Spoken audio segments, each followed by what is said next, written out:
Desde o início da semana, você está acompanhando aqui uma série de reportagens sobre o crack. São depoimentos de usuários, familiares, ex-usuários também sobre essa droga que já é considerada uma epidemia no Brasil.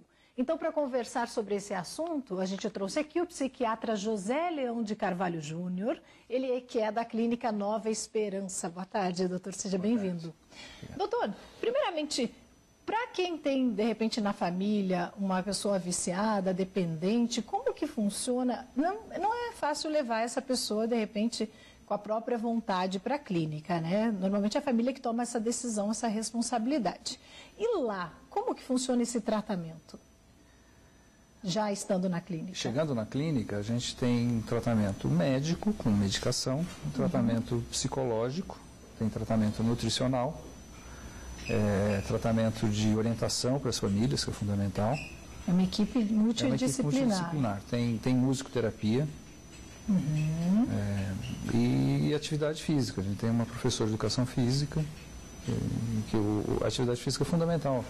Para recuperar, é fundamental para recuperar a dependência química também. Ajuda, então, também. Agora, você falou em orientação para as famílias. Que tipo de orientação? Vamos aproveitar que nós temos muitas famílias assistindo aqui o programa também. Então, a orientação do dependente químico internado fica mais fácil porque ele já está, né? Ele também recebe o tratamento. Então, a gente orienta a família de como que é feito o tratamento. Primeiro, o que é a doença.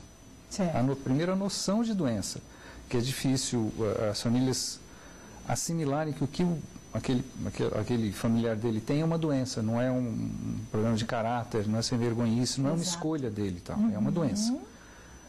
Entendido isso, como que lidar com o perfil daquele paciente, com o portador daquela doença e as consequências daquela doença. Porque a doença não vem sozinha. Verdade. Ela atrapalha o funcionamento cerebral, mas atrapalha o funcionamento de outros órgãos também. E incomoda muito, atrapalha muito o relacionamento social dessa pessoa.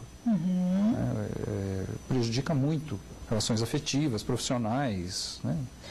Até acho que a pessoa pode também ficar bastante atenta, né, doutora, a alguns sinais, mudanças de comportamento, quem ainda também não percebeu que em casa possa ter um adolescente ou possa ter um filho que está indo para o caminho das drogas, né, e ainda, de repente, ainda é um caminho irreversível se for, de repente, levado em conta a internação, o internamento, aliás, enfim.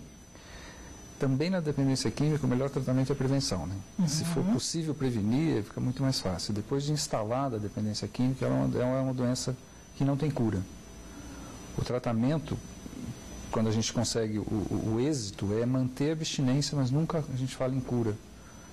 A pessoa pode ficar anos sem usar uma substância, se voltar a usar, ela volta a usar no padrão que ela usava no tempo que ela estava adoecida. Então a gente não fala em cura. Então, prevenir é fundamental. Certo. Então, aí, algumas possibilidades assim, algumas sugestões para famílias, né, que podem perceber alguma mudança de comportamento no seu filho ou filha adolescente. O que fica mais evidente são as mudanças de comportamento. A pessoa tinha um padrão de comportamento, de repente muda, fica mais revoltada, fica mais nervosa, fica mais calma, mais introvertida, diferente do que era, pode ser sinal de alguma, inclusive de um início de uso de substância que afeta o cérebro. Mas é muito comum também a queda no rendimento escolar. Praticamente todos os adolescentes, quando passam a fazer uso mais sistemático de uma substância como maconha, que geralmente eles começam com a maconha, começam a ir mal na escola, por efeito da própria substância. De repente já é bom ficar atento, se a pessoa era boa na escola, tinha um rendimento escolar, né, aceitável, ótimo, de repente está mal, pode ficar atento aí, de repente um diálogo, ou algumas atitudes mais simples no início do que depois ter que internar, enfim, né, doutor? Eu volto aqui a conversar com o psiquiatra José Leão de Carvalho Júnior, ele que no primeiro bloco comentou aí sobre que a família, né, pode ajudar o dependente do crack, mas eu quero saber agora, doutor, você comentou no bloco anterior também que inicialmente, às vezes, as pessoas começam por outras drogas. Normalmente é assim, então?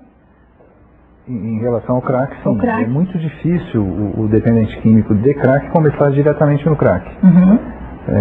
A grande maioria dos dependentes começam com álcool tabaco. O que é uma droga lícita e fácil acesso. Né? E maconha. É a partir daí,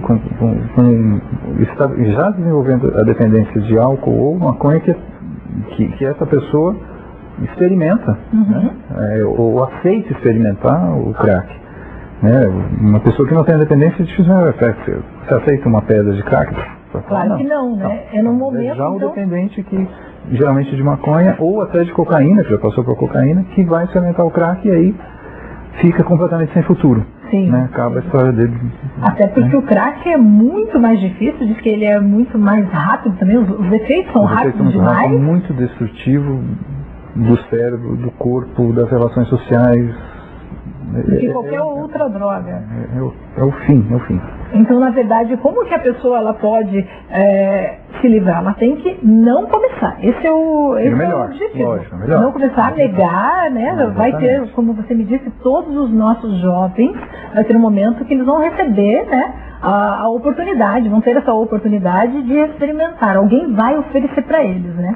Então, qual que é a sua mensagem aqui, doutor? E até na própria família, né? Assim, é muito comum as famílias brasileiras oferecerem cerveja para os filhos adolescentes. É uma droga. Ter consciência, não é que não pode oferecer, né? Mas ter noção que isso é uma droga. E tendo contato com a maconha, adolescente, se os pais percebem que esse adolescente está fazendo um uso abusivo, talvez fica mais atento e procurar ajuda. Maravilha, doutor. Bom, vamos ficar aí então com a sua mensagem, que é o dizer não inicialmente, seus pais cuidarem. Muito obrigada pela sua entrevista. Não temos mais tempo.